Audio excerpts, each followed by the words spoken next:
কোনো সুস্থ মস্তিষ্কের সঠিক মায়ের সন্তানরা এই ধরনের ট্যাগ দিতে পারে না, এখন পর্যন্ত পারে না। যেহেতু আমি সরাসরি ডিক্লেয়ার করে কোনো রাজনৈতিক দলে বিএনপি বাদে আর কোথাও যুক্তও হইনি বা পূর্বেও করেছি, এরকম কোনো এভিডেন্স কেউ এখন পর্যন্ত জাতির সামনে আনতে পারে নাই। আমি রাজনীতিতে ফলো করেছি দেশনেত্রী বেগম খালেদা জিয়ার উদারতা। নিজামী, সাইদি, কাদের মোল্লা এরা অপরাধী না, কিন্তু তাদেরকে বিচার করা হচ্ছে অন্যায়ভাবে।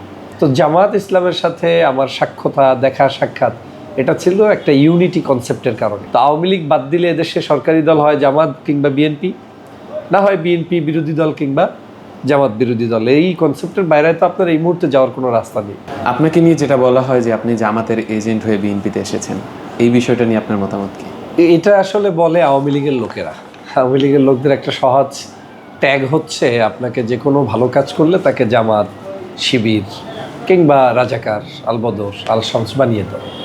কোনো সুস্থ মস্তিষ্কের সঠিক মায়ের সন্তানরা এই ধরনের ট্যাগ দিতে পারে না, এখন পর্যন্ত পারে না। যেহেতু আমি সরাসরি ডিক্লেয়ার করে কোনো রাজনৈতিক দলে বিএনপি বাদে আর কোথাও যুক্তও হইনি বা পূর্বেও করেছি, এরকম কোনো এভিডেন্স কেউ এখন পর্যন্ত জাতির সামনে আনতে পারে নাই। তো যেহেতু পারে নাই, এটা বলাটা অন্যায়।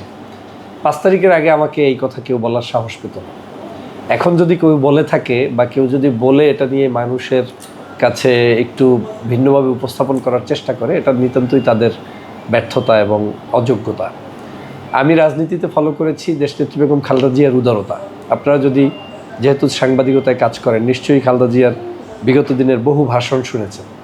তার বক্তব্যগুলোর দিকে আপনি যদি একটু খেয়াল করেন, দেখবেন যে তিনি এই যে 13 সালের মানুষগুলোকে শাহবাগে ফাঁসি দেওয়া হলো, খালেদা জিয়া কি তাতে সন্তুষ্ট না অসন্তুষ্ট?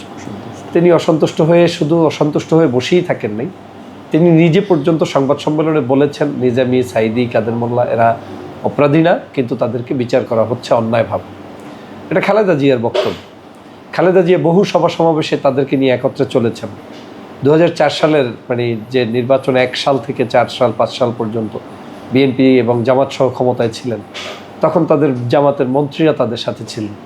জনাব তারেক রহমান সাহেবের বক্তব্য পর্যন্ত আছে যে যাদেরকে হত্যা করা হয়েছে বা যাদের নামে জামাতের লোকদেরকে মুক্তিযুদ্ধের বিরুদ্ধে শক্তি বা আপনার রাজাকার ট্যাগ দেওয়া হয়, আদতে তারা রাজাকার না। এই বক্তব্য ভাইরাল হওয়া আছে। রাজনীতিতে বিভিন্ন কথোপকথন থাকে, তো সেই কারণে আমি তাদের সাথে চলা তো আমার অপরাধ না। যেমন 5 তারিখের পর 5 তারিখেও জামাতের আমির ডাক্তার শফিক সাহেব তিনি দেশনেত্রী বেগম খালেদা জিয়ার মুক্তি চেয়েছেন। জামাত করেন কিন্তু মুক্তি চেয়েছেন, এটা তো অন্যায় না। লন্ডনে তাদের বাসায় সাক্ষাৎ করেছেন, খালেদা জিয়ার সাক্ষাৎ করেছেন, এটা তো অন্যায় না।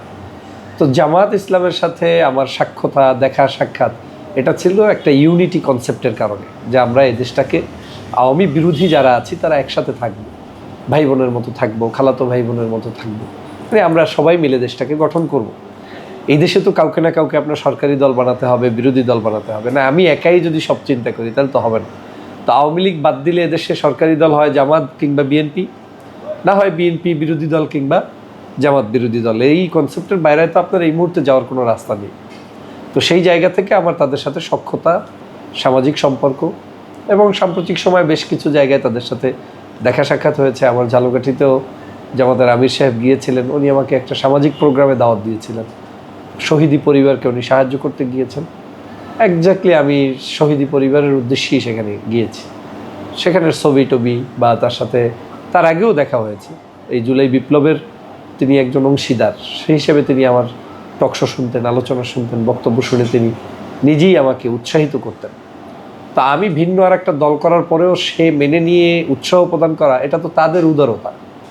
আমার দল তো সেইখানে আরও বেশি এটাকে নিয়ে প্রাউড ফিল করা। হ্যাঁ, আমি আলেমদেরকে পছন্দ করি, ইসলামপন্থী নাগরিকদের সাথে সুসম্পর্ক ভালো। আমি বাংলাদেশের প্রখ্যাত ইসলামিক স্কলার সহ বিভিন্ন ডানপন্থী রাজনৈতিক দলগুলোকে প্রমোট করতে পছন্দ করি। এটা তো আমার দোষের কিছু না।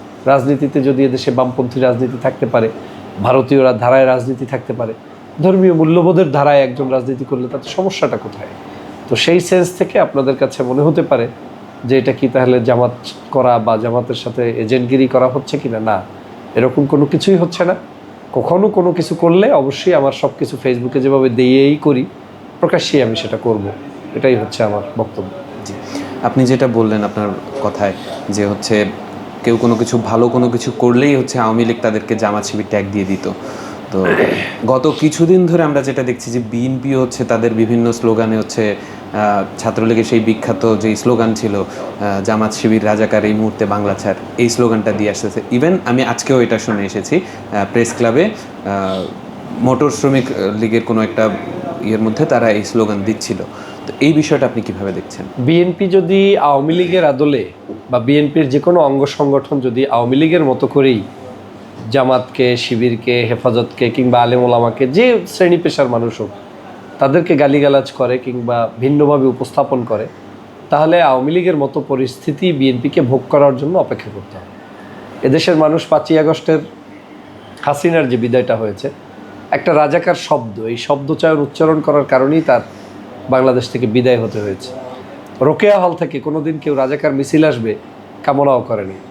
ঢাকা বিশ্ববিদ্যালয়ের রোকেয়া হল থেকে সেই মিছিল হয়েছে। তুমি কে, আমি কে, রাজাকার রাজাকার, কে বলেছে, স্বৈরাচার স্বৈরাচার।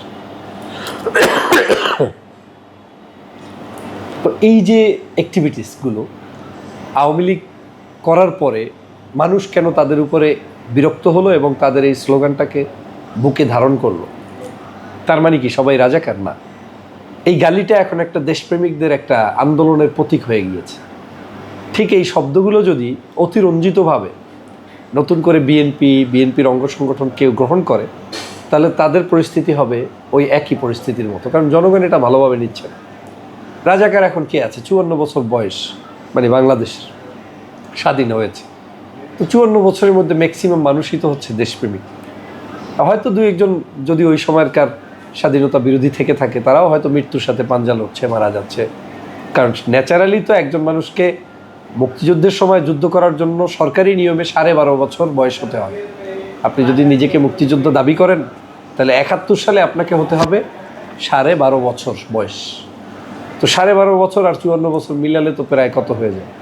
আপনার এখানে প্রায় 60-এর বেশি হয়ে যায়, 65-র কাছাকাছি হয়ে যায়। তো তারও বেশি, 66 বছর। 66 বছরের মানুষগুলো এখন রাজনীতি কয়জনই বা করে? এরপরে আপনি দেখেন কয়েকদিন আগে জামাতের কি নাম, এটিএম আজহারুল ইসলাম সাহেব মুক্তি পেলেন। তিনি কির ভিত্তিতে পেলেন? আওয়ামী লীগের অনৈতিক অভিযোগ, সেটার ভিত্তিতে তাকে ফাঁসি দিল। কিন্তু লোকটা এখন পুত পবিত্র হয়ে বের হয়ে গেল। কি? সে অন্যায় করে নাই। তার মানে কি দাঁড়ালো? 13-র যত মানুষগুলোকে ফাঁসি দেওয়া হয়েছে সবই অন্যায়। আপনি যদি এই মানুষগুলোকে রাজাকার ট্যাগ দিতে চান, তাহলে তো খালেদা জিয়ার বক্তব্যটা কি আপনি অমান্য করলেন? খালেদা জিয়া বলছেন যে এরা রাজাকার না, আর আপনি যাদেরকে মিন করে গালি দিচ্ছেন তাদেরই শেখ হাসিনা ফাঁসি দিয়েছে। তার মানে আপনি খালেদা জিয়ার কথা শুনছেন না, তারেক রহমান সাহেবের বক্তব্যের সাথে আপনি একমত পোষণ করছেন না। শহীদ রাষ্ট্রপতি জিয়াউর রহমানের ধর্মীয় মূল্যবোধ, ইসলামী মূল্যবোধের কনসেপ্টটাকে আপনি অস্বীকার করছেন। এটা করে বাংলাদেশে টিকে থাকা যাবে না। বাংলাদেশের মানুষ এই ধরনের গালিগালাজ পছন্দ করে না। এমনকি গত কয়েকদিন আগে এক ভদ্রলোককে দেখলাম পীর সাহেবকে নিয়ে এক গালিগালাজ করল। বক্তব্যে রাজনীতি করতে হলে আমাকে একজনে একটা কথা বলবে, আপনাকে একটা কথা বলবে, সহ্য করার ক্ষমতা থাকতে হবে। অসহ্য হলে সমপরিমাণ গালি দিতে হবে, মানে রিটার্নটা যাতে সমপরিমাণ হয়, গালি না, মানে আনসারটা যাতে সে যেটা দিয়েছে সমপরিমাণ হয়। কিন্তু অতিরঞ্জিত কোনো কিছু সুন্দর না। আপনি কি চরমনার পীরকে কি বলে ঘুষের সাথে, সুদের সাথে, তারপরে নেশাখোর ডাকতে পারেন? মানে আদর্শিক দ্বন্দ্ব আপনার সাথে সারাদিন থাকুক। এদেশের যে কোনো পন্থী কোনো একজন পীর, সে কোনো দিন অন্তত এরকম কোনো জায়গায় করে না, আপনার কি বলে মানে এই ধরনের অভিযোগ, নেশা, এই ধরনের খারাপ অ্যাক্টিভিটিস, এটা কখনোই তারা করে না। অর্থাৎ তাদেরকে এ ধরনের বলা আমি মনে করি উচিত নয়। রাজনীতিতে যদি সুন্দর মনের মানসিকতার এরা মানুষ হয়, তাহলে এগুলো পরিহার করা উচিত, এবং পরিহার করে আত্মসমালোচনা করা উচিত, এবং বাংলাদেশের জনগণের চাহিদার আলোকে কথা বলা উচিত। যেমন বিএনপির 31 দফা আছে, সেটা নিয়ে কথা হতে পারে। 19 দফা আছে, সেটা নিয়ে কথা হতে পারে। দেশ বিনির্মাণে তারেক রহমানের ভূমিকা, সেটা নিয়ে কথা হতে পারে। স্বাধীনতার জন্য তার অ্যাক্টিভিটি, সেটা নিয়ে কথা হতে পারে। বেগম খালেদা জিয়ার বিশাল লাইফ, এই যে তার স্যাক্রিফাইস, সে জেল খেটেছে, বন্দি থেকেছে, তাকে চিকিৎসা দেওয়া হয় নাই, এই সব কিছু নিয়ে কিন্তু তিনি চাইলে বিএনপি কাজ করতে পারে। কিন্তু এই কাজগুলো বাদ দিয়ে যখন রাজাকার নিয়ে বসে থাকবে, এটা শেখ হাসিনার শিখানো পথ। আর আমার কাছে মনে হচ্ছে এটা পার্শ্ববর্তী কোনো একটি দেশের বিশেষ ইন্ধনে কিছু মানুষ এটা নিয়ে নেমেছে একটা প্রজেক্ট হিসাবে, যাতে বিএনপিকে ধ্বংস করা যায়।